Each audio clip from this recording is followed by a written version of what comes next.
What's up, guys? It's Shae. And this is Matt. And this is the Building Small Business Podcast.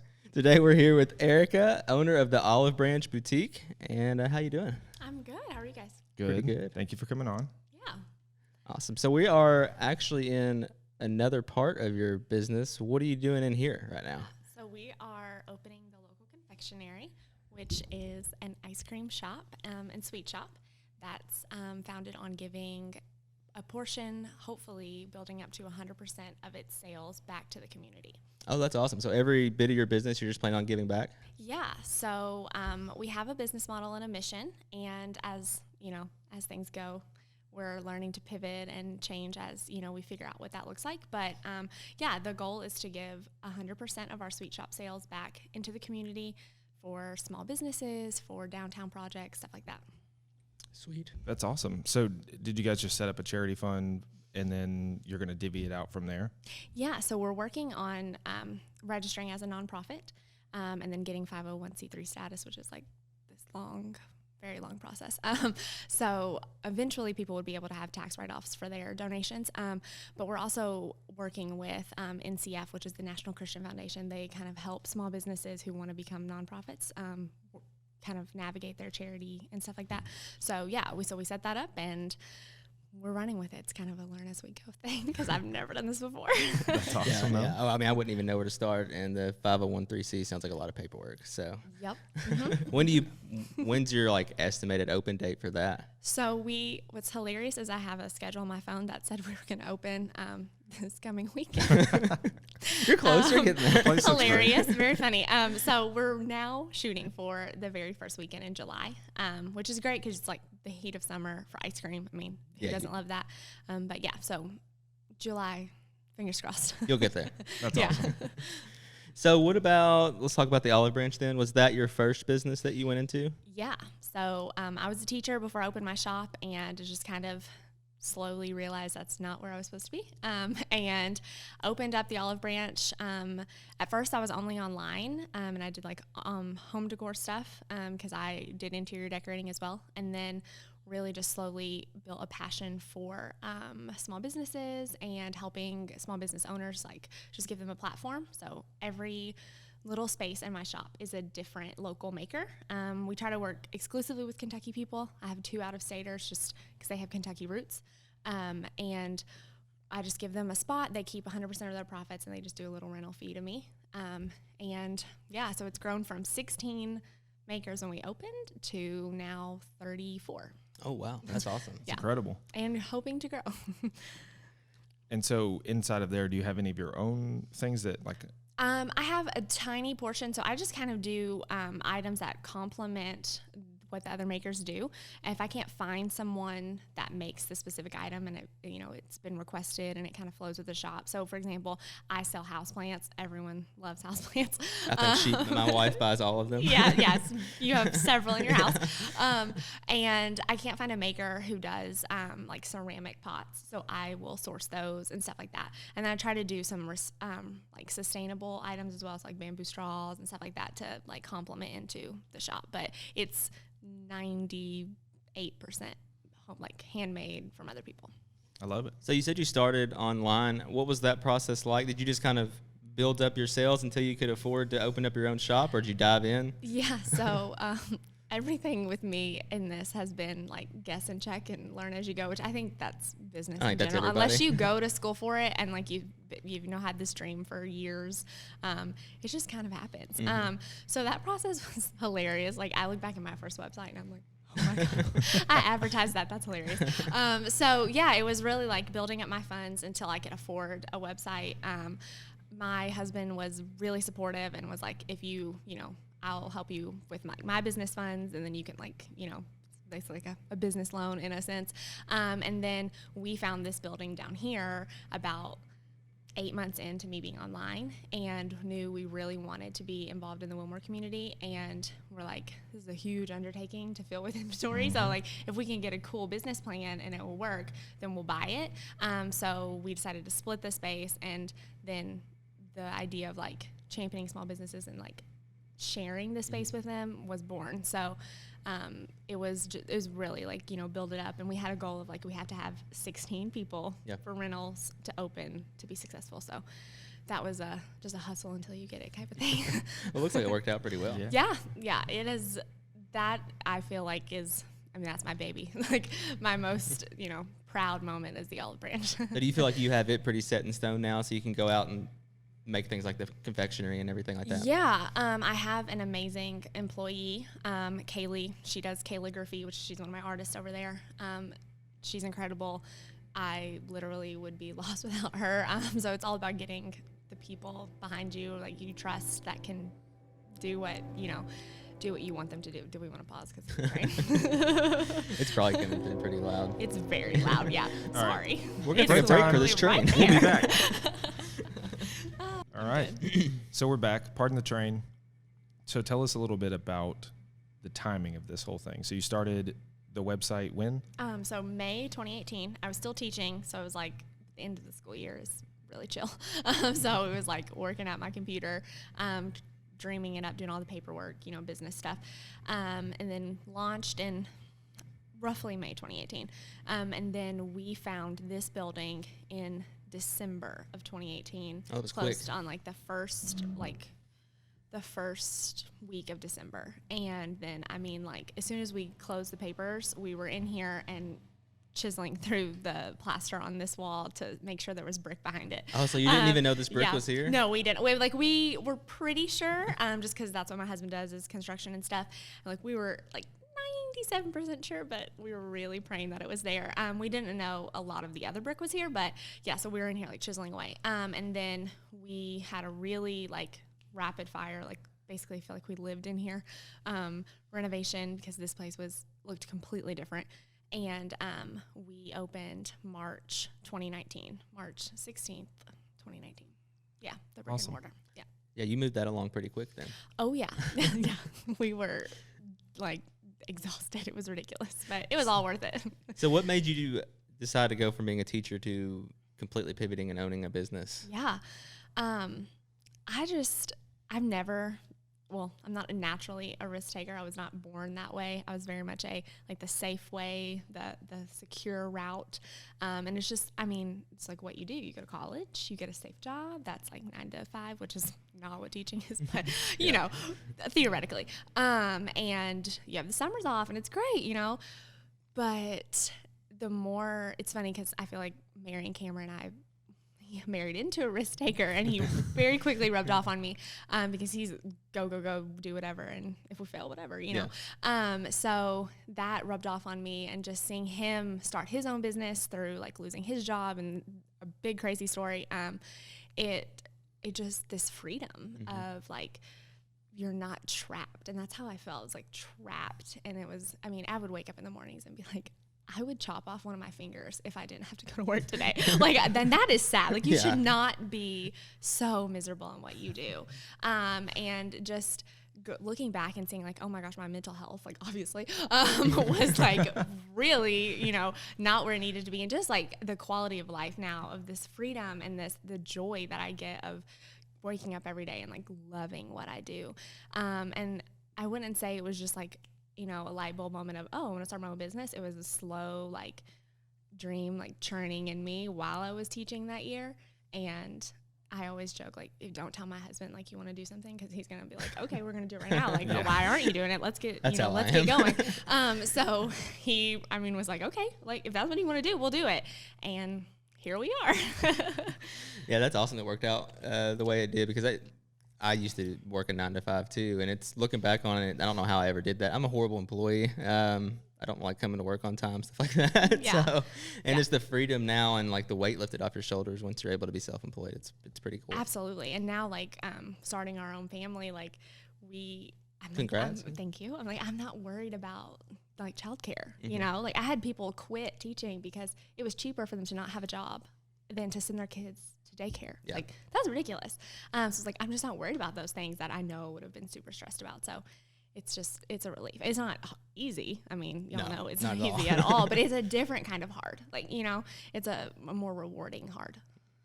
Yeah, I would agree. I feel like the whole you working a 9 to 5 or you working a job that made you you hated it, you know, like it pushed you into that stress like of I have to do something different. I think a lot of people have that same thing. It's just it comes in a different form. Yeah. And so when you first started, were you solely using Instagram for advertising, or how did you really get out there to eyes? Yeah. So social media, I mean, I'm sure you guys know I always sound like work. Your social media is a free tool that like is gonna, it changes everything. So yeah, I was doing it all on my own, and I still run like all the social media accounts for our businesses and my own, with a little bit of help from other people. But then we started working with a marketing company and doing a few ads and stuff like that, like paid ads, which are still so incredibly cheap compared to like other marketing ways. But yeah, just social media, like word of mouth, and just being consistent of like showing up every day and, you know, really getting that engagement and stuff. But I still pretty much exclusively use that. And then word of mouth, it's easier when you have a brick and mortar and you can like talk it up and you see people and you can hand stuff out, and being set up at events and stuff. But yeah, social media is the bread and butter for me. I think outside of the parquet, everybody said they just use word of mouth and Instagram pretty much for advertising. If that shows you how that's changed. Oh, absolutely. A ton, yeah. I mean, not a single person other than him, I think, said he did print or like commercials, like TV. It's all just Instagram. Yeah, I mean, we've had some news. I'm so sorry. Break time. All right, we're back from our second train break today. So that was advertising. Let's talk a little bit, like, what's your favorite thing about owning your own business now that you've been doing it for 3 years now? Is that right? Yeah, almost 3 years. I would say, I mean, obviously besides the freedom that we already talked about, just getting to see, specifically with like what I do is working with other makers and creators, getting to see them grow and just progress in their business, to walking in to being like, hi, I'd really like to be considered to be a maker, you know, to being like they're owning their own shops or they're quitting their jobs. Like we literally have one girl who she was making like beautiful wooden like bourbon barrel trays and earrings, and now she has her own shop in Georgetown. That's awesome. And we have people who've quit their jobs, or specifically the story of the girl who works for me, like Kaylee. I mean, just meeting her, and then now I would consider her one of my best friends, and she's killing it with her business. And I'm not saying that being in the olive branch is the reason, but just like being able to be there and watch that journey and like give them the tools that they need and just the confidence. So many people are like, oh, I'm so excited to be considered. And I'm like, I'm just so excited you came in the door and asked to be a maker. It's like, you know, so like it's the same feeling, but in a different role. But just seeing them like blossom and grow, and just it's so cool. It's so fun. So for a lot of these, are you their first like time they're actually selling to customers in a store? Yeah. I would say like 75% of people who come to me are like, it's their first time becoming in a physical location. Specifically when we opened, like almost all of them were newbies. We had a few people who were like, I was like, I want to take you to lunch and you tell me like what to do because you're amazing. But the majority of people, and then now, I mean, we have people who are in multiple shops like mine, or like all over the state, like people in Louisville and Georgetown and Versailles. And yours that I think I bought here, and now that I've seen them in like the Amazon and Versailles and places like that. Yeah, so it's really cool. And then just getting to meet other shop owners that, you know, kind of do the same thing through my makers. Like I've met the women who own the Revelry in Louisville, and they've been doing that for 10 years, which is so encouraging to me because I'm like, we made it to year 2, you know? So it's like, oh, you can do this for 10 years and it can be, you know, it can grow.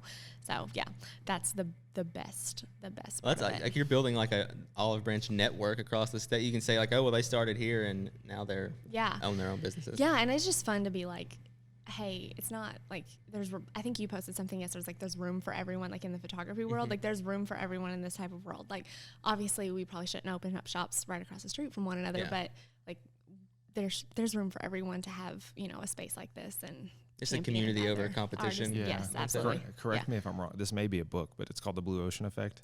It may, or it's just a saying. I don't read very much. Well, it's just I've heard the saying before, and it's so true. Like I've had friends that had another realtor before I came back to Lexington, and they're like, man, I really wish I could use you or something. And it's fine. There's enough business to go around. Yeah. And then people that I've talked to about getting into the business or whatever, they're like, well, I don't want to, we have similar friends. And I'm like, I'm sure 500 other people that I have no idea who they are. Yeah. So we'll be okay. But it's fun to watch other people succeed no matter what, if they're in the same industry as you or if they're not. Yeah. I always tell people, like, if it's photography or it's real estate or anything, if we're fighting over like a couple people, like we can name the customers we're fighting over, we're not doing well to begin with. Yeah, absolutely. No, it's just funny because like so many people get caught up in that and like, oh, like I don't want to ask you to give me that information for free, and it's like, that's fine. Like, it's not a big deal. Like if that's what you're really worried about, like you're holding way too tight to those reins, absolutely. And it's probably not gonna work out. Yeah. So what's one thing that you would tell an entrepreneur that's trying to start a business about starting a business? What piece of advice would you give them? Besides the whole, there's a lot that you're going to learn, it's scary. Just don't give up. I know that sounds cliche, but like it's going to be hard. And you're going to have so many people who are going to be like, that's not going to work. Like the number of people who like walked by and looked in the windows when we were renovating and were like, oh, good luck. And we're like, well, thanks. It's just funny. Like, people want to give you their opinions, and it's like, keep on going. Like, don't worry about what other people think. Don't be afraid of that. 'Cause I think we live so much, especially our younger lives, like so aware of what everyone else is doing and what they're thinking about us. And I wish so badly I could go back and just not care, for all those years, and just keep doing what you want to do. 'Cause like if you push through, it's going to succeed. Like the work you put into it, like it's going to succeed. It might not look the way that you thought that it was going to be in the beginning, because it never does. But just keep pushing through, because it'll happen. Yeah, that's perfect. So what was this building before you all took it over? So it was a Hispanic restaurant. The colors were red and green, and it was like there was a big like oven hood, and it was a lot of grease that had to be removed. Oh yeah. It was crazy. There's been a lot of restaurants that have come through this spot, so we're really the first people who've used it for something, not a sit down, dinner restaurant. So you mentioned kind of off air, you have another business as well. You have an Airbnb. Yeah, so we bought the Scott Station Inn, which is here in Wilmore. It's 3 doors up, and it's a home built in the 1800s. It has so much history. Like it used to be a girls' dorm for Asbury. We found so many photos, and just the history is amazing. Yeah. I wish I could sit down with somebody who like knows every bit of like what it's gone through. And it used to be a bed and breakfast, but we have transitioned it to just a traditional Airbnb, just vacation home. There's 5 bedrooms, and everyone has their own bathroom. At first, we were going to rent it out like room by room. And then COVID hit, and we were like, well, people aren't going to want to stay in a house with people they don't know. Yeah. And I really don't even know if I would want to do that now, even if coronavirus wasn't even a thing.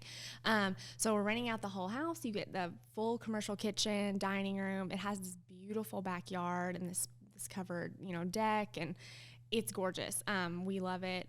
We want to eventually maybe have events there, like have it for an event space, but it's just a lot to that's a plan B way down the road. But so we have that going. And is it live now? Yeah, it has been since November of 2020, and at first it was kind of slow just because again, COVID, people weren't really traveling, and then we bought it, and 2 weeks later, like Kentucky kind of shut back down with the restaurants and the bars and stuff, and we're like, well, why would you come here if you can't even go out to eat, but now, it is booming. We've already had people booking for like next year's graduation at Asbury. So it's really great. We love it. And once you do the initial work on it, it's, besides cleaning and stuff like that and maintenance, it's, and the turns, that's it. It's not that, it's really a fun, like easier business than, you're not as hands-on every day. You're probably due for one of those, weren't you? Yeah. Yeah.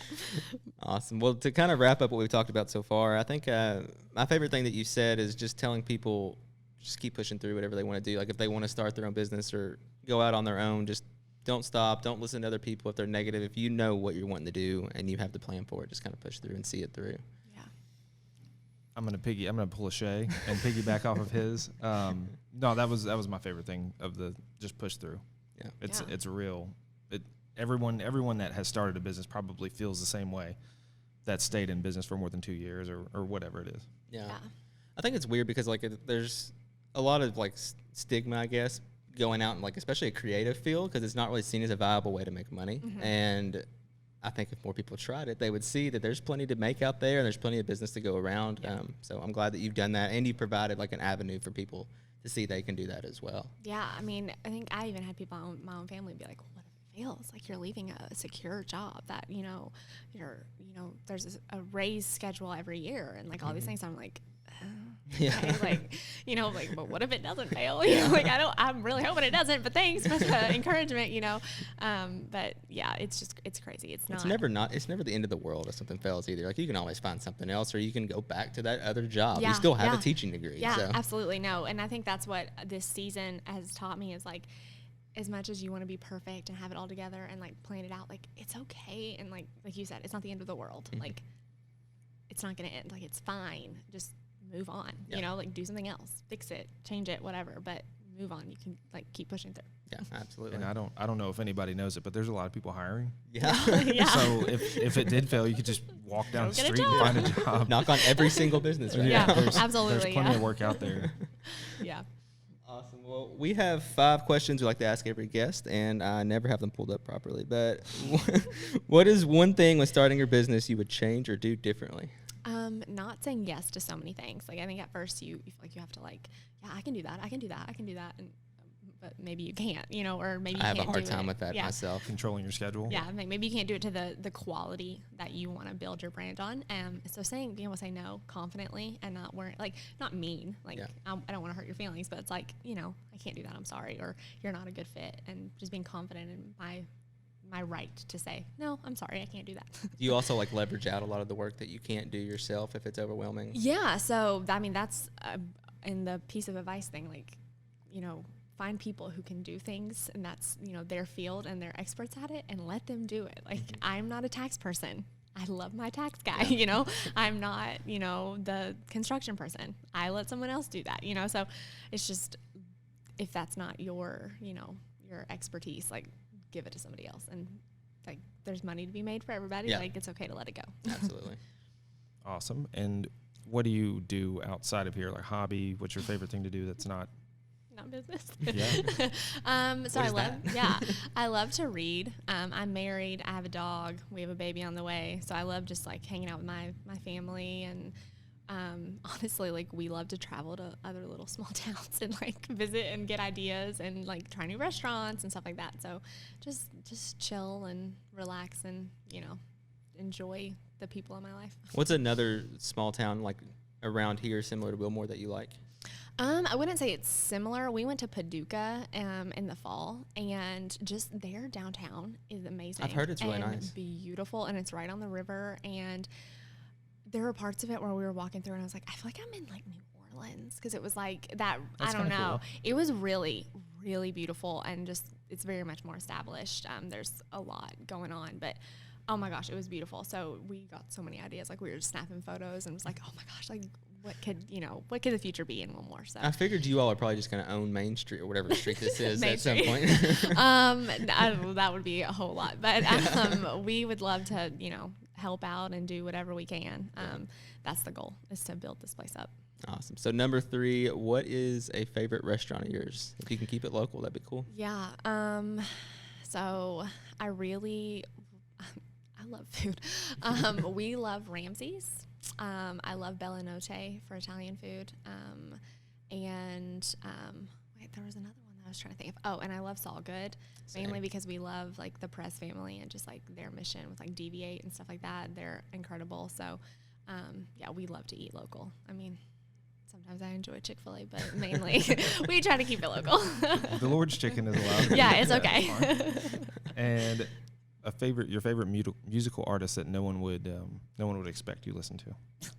Again, love music and very diverse, but Pitbull? I really no.